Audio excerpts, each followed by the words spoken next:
Assalamualaikum warahmatullahi wabarakatuh. Kisah inspiratif dan kisah jenaka dari Abu Nawas dengan judul Abu Nawas dan Botol Ajaib. Suatu hari Harun ar-Rasyid memanggil Abu Nawas ke istananya untuk diberi tugas. Setelah tiba di istana, sang khalifah menyambut Abu Nawas dengan senyuman. Akhir-akhir ini aku sering merasakan perutku sakit. Kata tabib istana, aku terkena serangan angin, kata Harun ar-Rasyid. Abu Nawas sedikit keheranan lalu bertanya, ampun baginda, kiranya apa yang bisa hamba lakukan untuk yang mulia? Tangkap dan penjarakan angin itu untukku, perintahnya. Abu Nawas diam sejenak. Aku beri kau waktu 3 hari untuk menyelesaikan perintah ini, tambah Harun ar-Rasyid.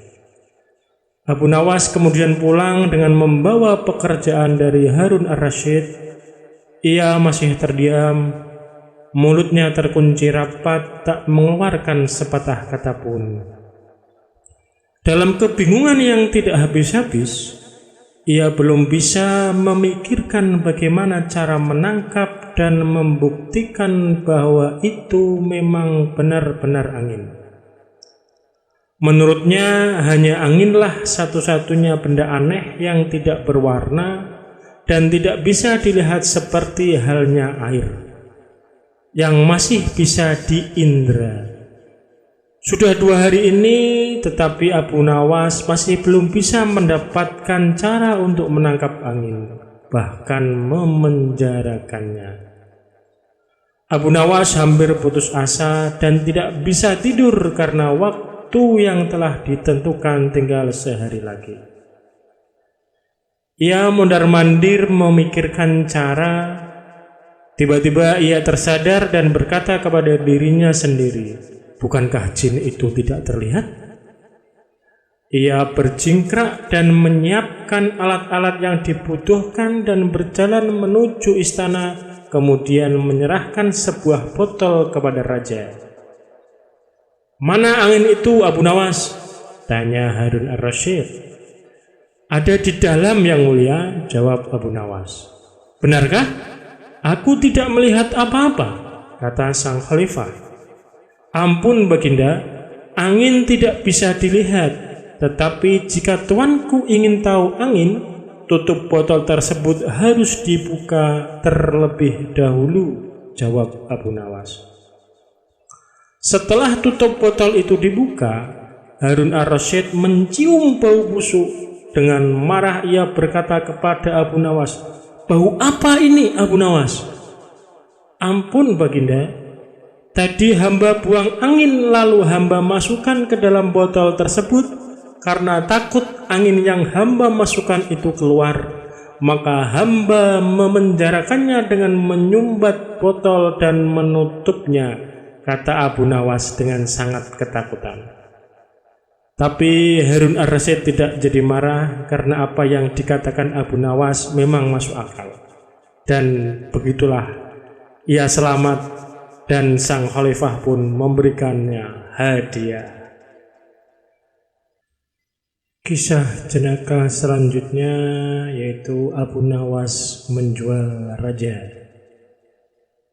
Suatu hari Abu Nawas sangat kebingungan, bahkan ia hampir putus asa. Sudah 2 hari dapur tidak mengepul asap karena tidak ada lagi barang yang bisa ia jual. Satu-satunya jalan yang bisa dia ambil adalah menjual manusia untuk dijadikan budak.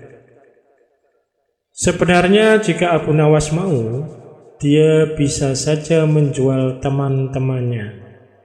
Namun ia tidak tega karena teman-temannya bukan orang kaya, melainkan orang miskin seperti dirinya. Jalan satu-satunya yang bisa dilakukan Abu Nawas adalah menjual manusia. Akhirnya Abu Nawas memutuskan sesuatu yang tidak biasa. ia akan tetap menjual manusia untuk dijadikan oleh si pembelinya, bukan menjual temannya melainkan rajanya, Harun ar-Rasyid. Menurut Abu Nawas, hanya baginda raja yang pantas untuk dijual.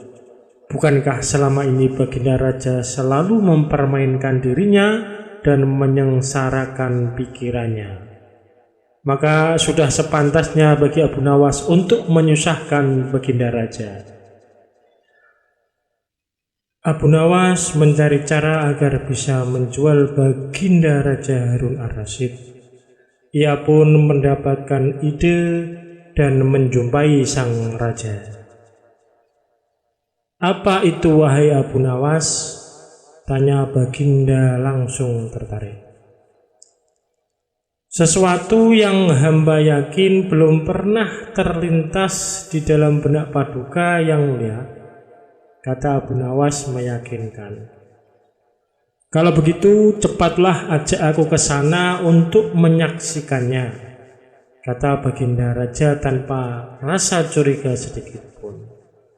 "Tetapi baginda," kata Abu Nawas sengaja tidak melanjutkan kalimatnya. "Tetapi apa?" tanya baginda tidak sabar. "Bila baginda tidak menyamar sebagai rakyat biasa, maka pasti nanti orang-orang akan banyak yang ikut menyaksikan benda ajaib itu," kata Abu Nawas. Karena memiliki keinginan besar dan rasa penasaran yang begitu besar, baginda raja bersedia menyamar menjadi rakyat biasa. Melihat penyamaran sang raja berhasil, Abu Nawas dan baginda raja berangkat menuju ke sebuah hutan. Setibanya di sana, Abu Nawas mengajak baginda raja mendekati sebuah pohon besar dan rindang. Ia pun meminta sang raja untuk menunggu. Sementara itu, ia pergi menjumpai seorang badui yang pekerjaannya menjual budak. Abu Nawas mengajak pedagang budak itu untuk melihat calon budak yang akan dijual kepadanya dari jarak yang agak jauh. Abu Nawas enggan menjumpai sang raja dan merasa tidak tega. Sementara itu, Abu Nawas beralasan calon budak yang akan dijualnya adalah teman dekatnya sendiri. Setelah pedagang budak itu memperhatikan dari kejauhan, ia merasa cocok. Abu Nawas pun membuatkan surat kuasa yang menyatakan bahwa pedagang budak sekarang mempunyai hak penuh atas diri orang yang sedang duduk di bawah pohon rindang itu. Abu Nawas pergi begitu menerima beberapa keping uang emas dari pedagang budak. Baginda raja masih menunggu Abu Nawas di bawah pohon rindang tersebut sampai tibalah pedagang budak menghampiri dirinya. Baginda raja merasa heran. Mengapa Abu Nawas tidak juga muncul? Dan mengapa ada orang lain selain dirinya dan Abu Nawas? "Siapa engkau?" tanya baginda raja kepada pedagang budak. "Aku adalah tuanmu sekarang," kata pedagang budak itu agak kasar. Tentu saja pedagang budak itu tidak mengenali baginda Raja Harun ar-Rasyid di dalam pakaian yang amat sederhana. "Apa maksud perkataanmu tadi?" tanya baginda raja dengan wajah merah padam. "Abu Nawas telah menjual engkau kepadaku, dan inilah surat kuasa yang baru dibuatnya," kata pedagang budak dengan kasar. "Abu Nawas menjual diriku kepadamu?" kata baginda makin murka. "Ya," bentak pedagang budak. "Tahukah engkau siapa aku ini sebenarnya?" tanya baginda geram. "Tidak dan tidak perlu," kata pedagang budak seenaknya. Lalu ia menyeret budak barunya ke belakang rumah. Sultan Harun ar-Rasyid diberi parang dan diperintahkan untuk membelah kayu. Baginda Raja merasa heran dengan semua yang diperintahkan. Ia melihat begitu banyak tumpukan kayu di belakang rumah Badui itu, sehingga memandangnya saja Sultan Harun ar-Rasyid sudah merasa ngeri, apalagi harus mengerjakannya. Ayo kerjakan. Meski ia merasa kebingungan dengan itu semua, Sultan Harun ar-Rasyid mencoba untuk melakukan perintah dari tuan barunya. Sultan Harun ar-Rasyid secara perlahan memegang kayu dan mencoba membelahnya. Namun si Badui melihat cara Sultan Harun ar-Rasyid memegang parang merasa aneh. Kau ini bagaimana? Bagian parang yang tumpul kau arahkan ke kayu. Sungguh bodoh sekali kamu itu. Sultan Harun ar-Rasyid mencoba membalik parang hingga bagian yang tajam terarah ke kayu. Ia mencoba membelah, namun tetap saja pekerjaannya terasa aneh dan kaku bagi si Badui. Oh, beginikah derita orang-orang miskin mencari sesuap nasi. Harus bekerja keras lebih dahulu. Wah, lama-lama aku tak tahan juga, gumam Sultan Harun ar-Rasyid. Si Badui menatap Sultan Harun ar-Rasyid dengan pandangan heran dan lama-lama menjadi marah. Ia merasa rugi barusan membeli budak yang bodoh. Hei Badui, cukup, semua ini aku tak tahan. Kurang ajar kau, budakku harus patuh kepadaku, kata Badui itu sembari memukul sang raja. Tentu saja raja yang tak pernah diperlakukan kasar itu menjerit keras saat dipukul kayu. Hei Badui, aku adalah rajamu, Sultan Harun ar-Rasyid, kata Baginda sambil menunjukkan tanda kerajaannya. Pedagang budak itu kaget dan mulai mengenal Baginda Raja. Ia pun langsung menjatuhkan diri sembari menyembah Baginda Raja. Sang raja mengampuni pedagang budak itu karena ia memang tidak tahu. Tetapi kepada Abu Nawas, Baginda Raja amat murka dan gemas.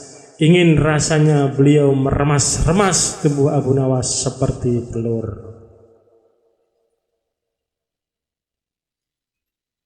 Kisah selanjutnya yaitu kisah jenaka Abu Nawas dan rumah sempit. Pada suatu hari ada seorang laki-laki datang ke rumah Abu Nawas. Lelaki itu hendak mengeluh kepadanya mengenai masalah yang sedang dihadapinya. Dia sedih karena rumahnya terasa sempit ditinggali banyak orang.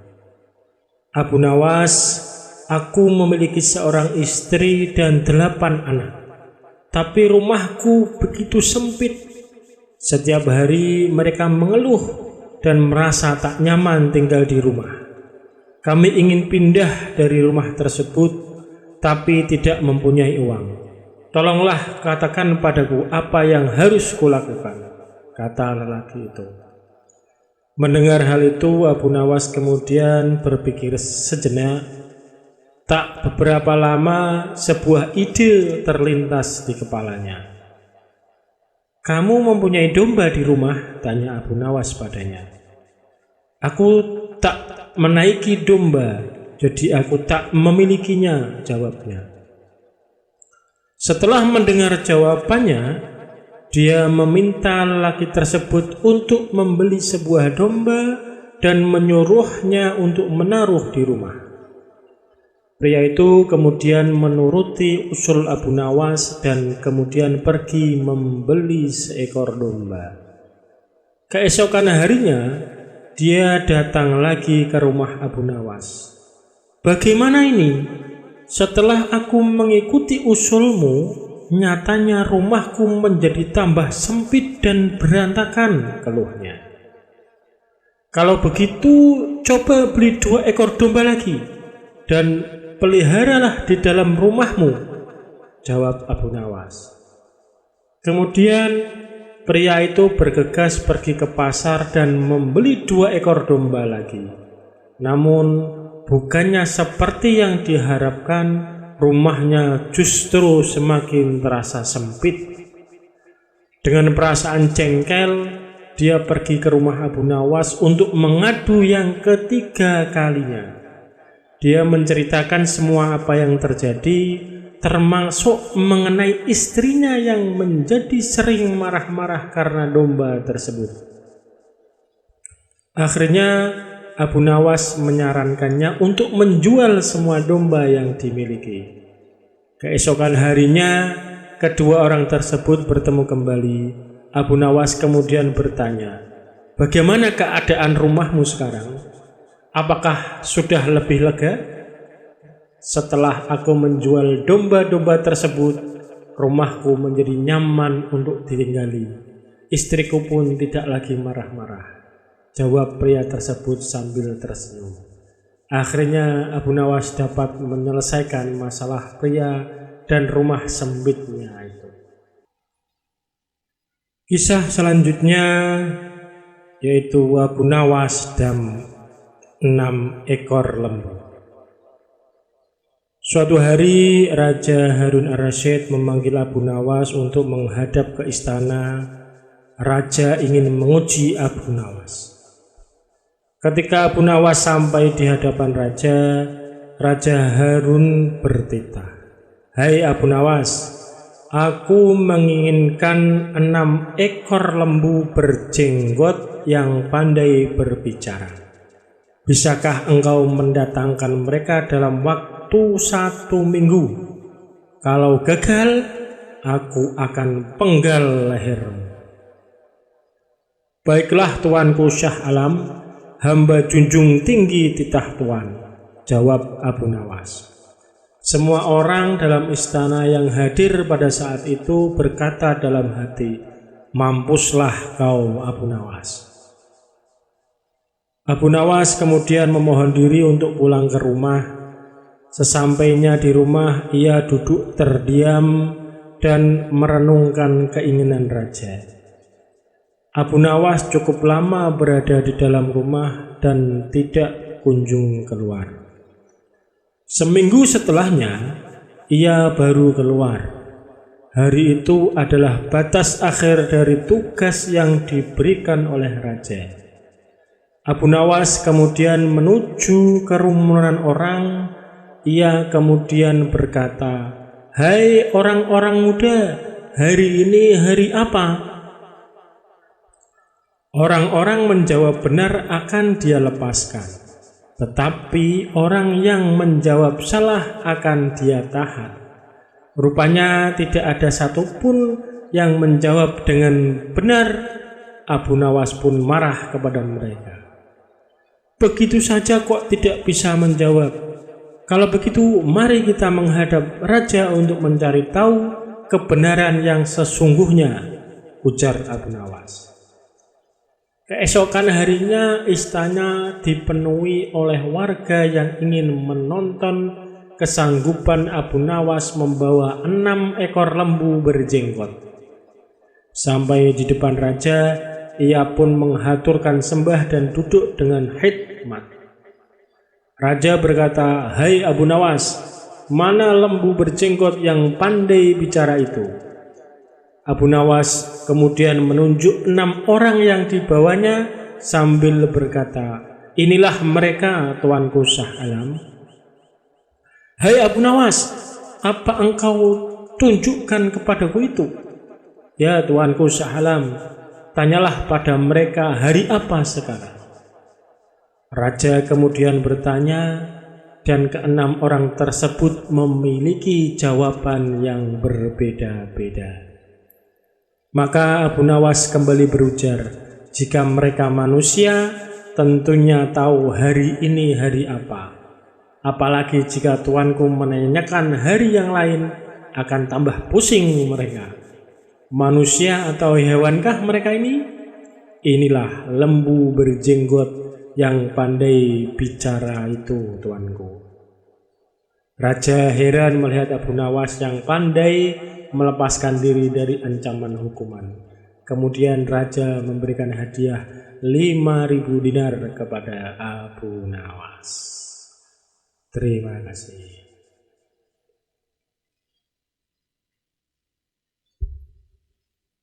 Itulah cerita jenaka dari Abu Nawas. Semoga bermanfaat. Wassalamualaikum warahmatullahi wabarakatuh.